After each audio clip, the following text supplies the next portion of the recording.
اعلیٰ حضرت امام اہل سنت فاضل بریلوی فرماتے ہیں جس کی منبر بنی گردن اولیاء اس قدم کی کرامت پہ لاکھوں سلام، جو ولی قبل ہوئے یا بعد ہوئے یا ہوں گے سب ادب دل میں رکھتے ہیں میرے آقا تیرا۔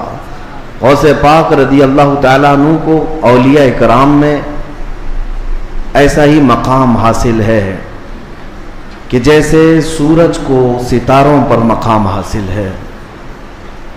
آپ کو اللہ تعالیٰ نے بچپن سے علمی شرافت کے ساتھ ساتھ خاندانی شرافت ایسی عطا فرمائی کہ آپ اپنے والد ماجد کی طرف سے حسنی سادات ہیں اور اپنی ماں کی طرف سے حسینی سادات ہیں، یعنی امام حسن مجتبیٰ ان کے دادا ہیں، امام حسین شہید کربلا نانا ہیں، جس کے دادا اور جس کے نانا دونوں جنتی جوانوں کے سردار ہوں، اس نسبت کا عالم کیا ہوگا۔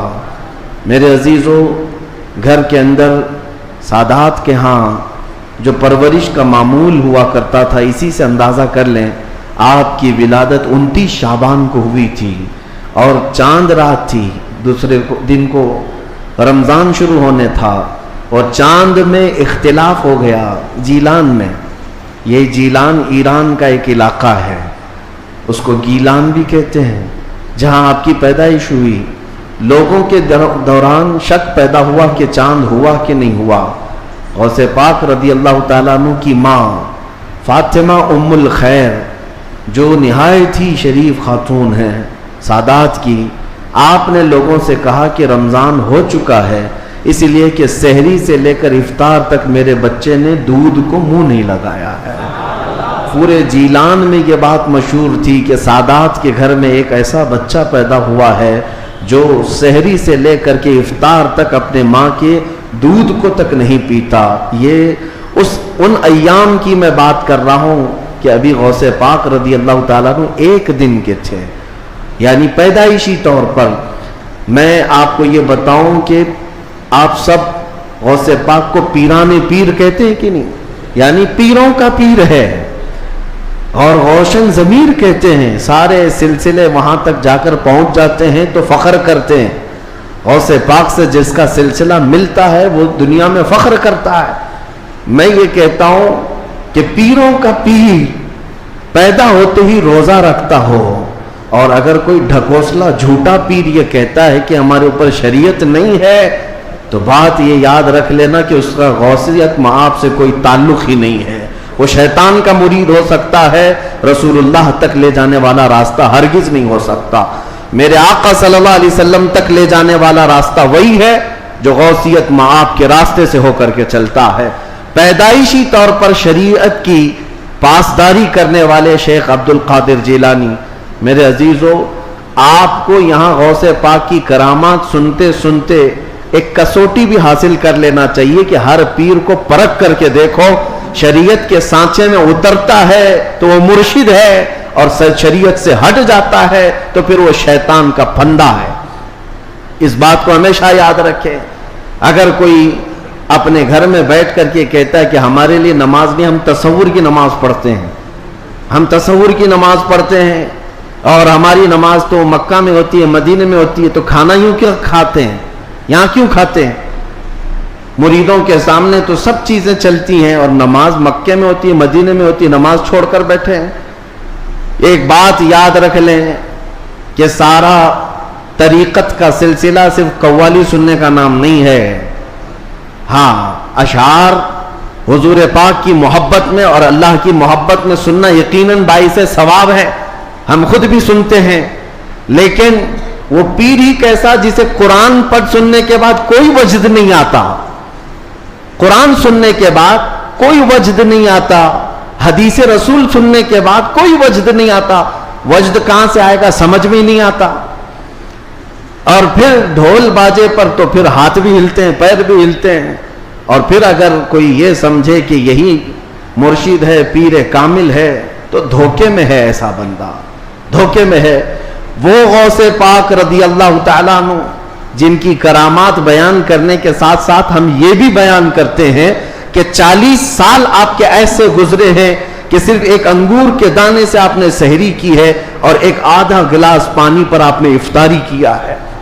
اتنے سال تک روزہ رکھے ہیں, ان میں کئی سال ایسے آئے ہیں کہ پوری رات بھر شیخ عبد القادر جیلانی کھڑے ہو کر کے نماز پڑھتے رہے. ان اولیاء کے لیے جن کے مجمع میں 70,000 سے کم کا کبھی مجمع نہیں ہوتا تھا, نماز معاف نہیں ہوئی, روزہ معاف نہیں ہوا, تو آج کے جانور نما کسی ایسے ڈھکوسلے بابا کے لیے نماز کیسے معاف ہو سکتی ہے, یا روزہ کیسے معاف ہو سکتا ہے؟ اس بات کو ہمیشہ ذہن نشین کر لیں, شریعت میرے مصطفیٰ کی ہے اور نبی پاک صلی اللہ علیہ وسلم کی شریعت سب سے اوپر ہے, اس کے بعد ہی کوئی مقام مل سکتا ہے. اسی لیے اعلیٰ حضرت کی بات سنو, فرماتے ہیں بخدا خدا کا یہی ہے در.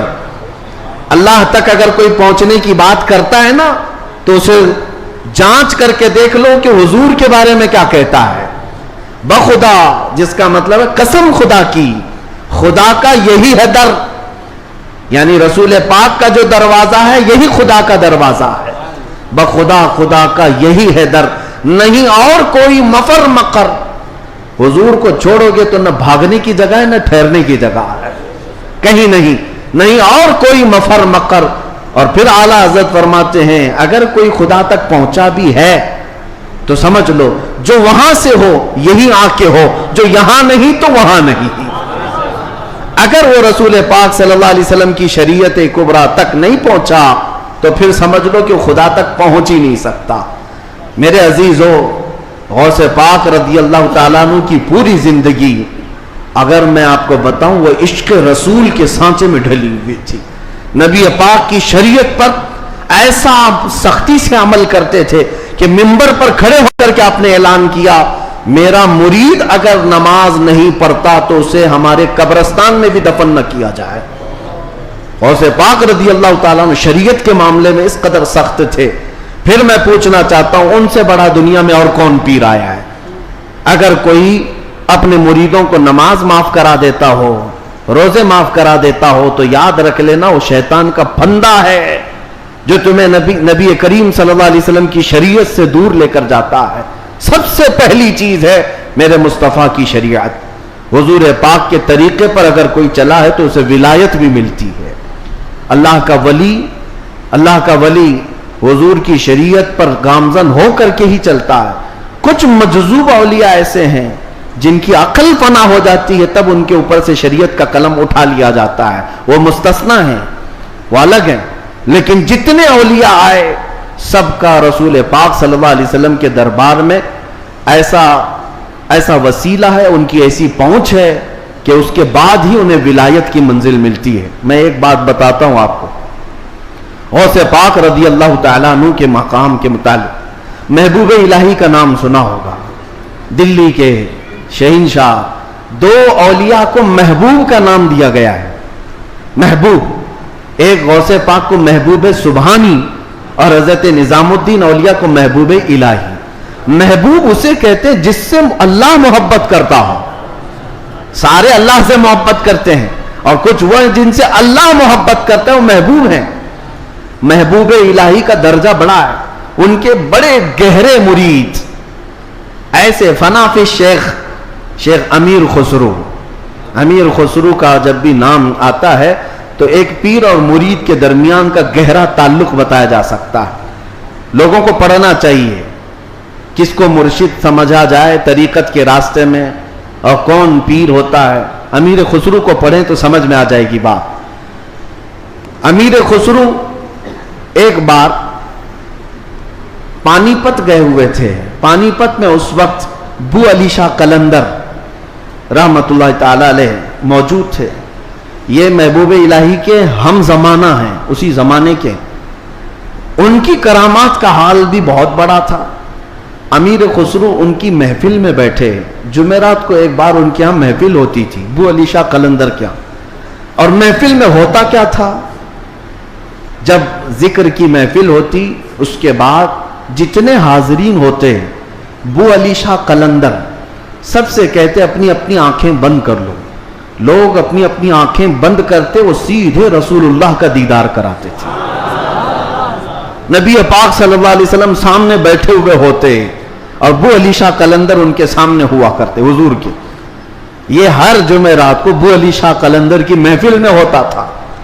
امیر خسرو مرید تھے محبوب الہی کے اور گئے تھے ابو علی شاہ قلندر کی محفل میں, اور جب دیدار کرائے تو امیر خسرو بھی خوش ہوئے کہ رسول پاک صلی اللہ علیہ وسلم کا دیدار ہوا مجلس میں. لیکن بات اتنی ہوئی, آنکھیں کھولنے کے بعد ابو علی شاہ قلندر امیر خسرو کو یوں کہتے ہیں, خسرو میں تو رسول اللہ کی مجلس میں تجھے لے گیا, تیرا پیر تو وہاں کہیں نظر نہیں آیا, تیرا پیر وہاں پر نظر تو نہیں آیا. امیر خسرو کو یہ بات لگ گئی, میں میرا مرشد میرے پیر کا مقام بلند سمجھتا ہوں, لیکن حقیقی بات ہے کہ حضور کے دربار میں جب میں تصور میں حاضری دیا, محبوب یہ ابو علی شاہ قلندر بھی تھے اور بھی اولیاء تھے, لیکن میرے پیر تو نظر نہیں آئے. وہ غمگین حالت میں اپنے پیر کے پاس آئے, اپنے مرشد کے پاس. محبوب الہی سے کہتے ہیں آج میں محفل میں گیا اور انہوں نے فارسی ایک کلام لکھایا ہے, شب جائے کہ من بودم, بہت مشہور کلام ہے امیر خسرو کا. اس واقعے کے بعد انہوں نے لکھا تھا. پہلے پورا واقعہ کیا ہوا وہ میں بتاتا ہوں. محبوب الہی کے پاس روتے ہوئے کھڑے تھے. ابو علی شاہ قلندر نے رسول اللہ کا دیدار کرایا, لیکن ساتھ میں انہوں نے مجھے تانا مارا کہ تمہارا پیر تو محفل میں نظر نہیں آیا. محبوب الہی نے کہا کہ پھر سے جاؤ محفل میں, پھر سے جاؤ محفل میں, ابو علی شاہ قلندر کے دیدار ہو رہا ہے اور اچھی بات ہے. کہا آپ نہیں ہیں اس محفل میں کیسے جاؤں. محبوب الہی نے تھپک کر کہا خسرو ابو علی شاہ قلندر سے مت پوچھنا, جب وہ دیدار کرائیں رسول اللہ کا تو خود رسول اللہ سے پوچھنا میرا پیر کہاں. اولیاء بہت سارے بیٹھے ہیں, محبوب الہی کہاں ہیں. تو میر خسرو گئے.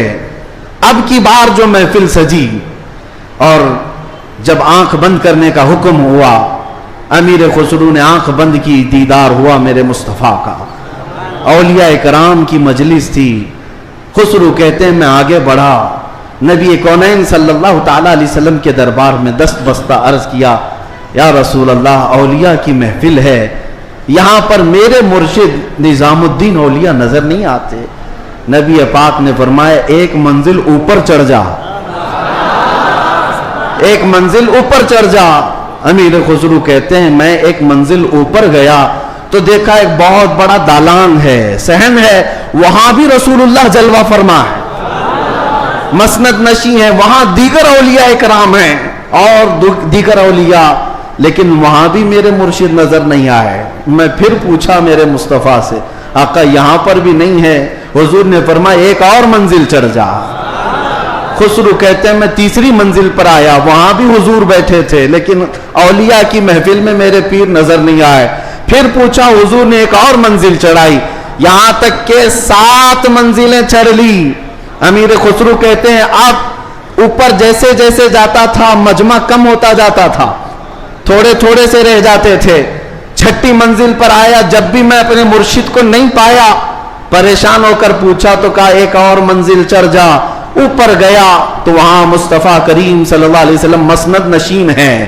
مسند نشین ہے, بس 3 لوگ بیٹھے ہوئے ہیں, دائیں ایک بزرگ ہیں, بائیں ایک بزرگ ہیں, اور بالکل سامنے محبوب الہی بیٹھے ہوئے ہیں. امیر خسرو کہتے جیسے ہی مجھے اپنے پیر کا چہرہ نظر آیا میں نے آنکھیں کھول دی, رقص کنا ہو گئے. جو فنا فی شیخ تھے پھر انہوں نے کلام لکھا شب جائے کہ من بودم. وہ رات کیسی تھی جس میں تھا اور خود رسول اللہ مجلس کے امیر تھے, مجلس کے شمع میرے مصطفیٰ تھے. گنگناتے ہوئے اپنے مرشد کے پاس آئے. اب جو بات مجھے کہنا تھا جس کے لیے میں نے یہ واقعہ چھیڑا, سنیے آپ. میں نے یہ واقعہ محبوب الہی کا کیوں بتایا. آئے محبوب الہی کے پاس, خوش تھے, وجد کنا تھے. محبوب الہی نے پوچھا خسرو دیکھ آئے اپنے مرشد کو. کہا ہاں میرا مقصد میری مراد پوری ہو گئی. اس کے بعد محبوب الہی نے کہا کیا کسی اور کو وہاں نہیں دیکھا. امیر خسرو نے کہا میری توجہ ہی نہیں گئی, میں نے مرشد کو دیکھا تو پھر خیال نہ رہا. محبوب الہی سے پوچھنے لگے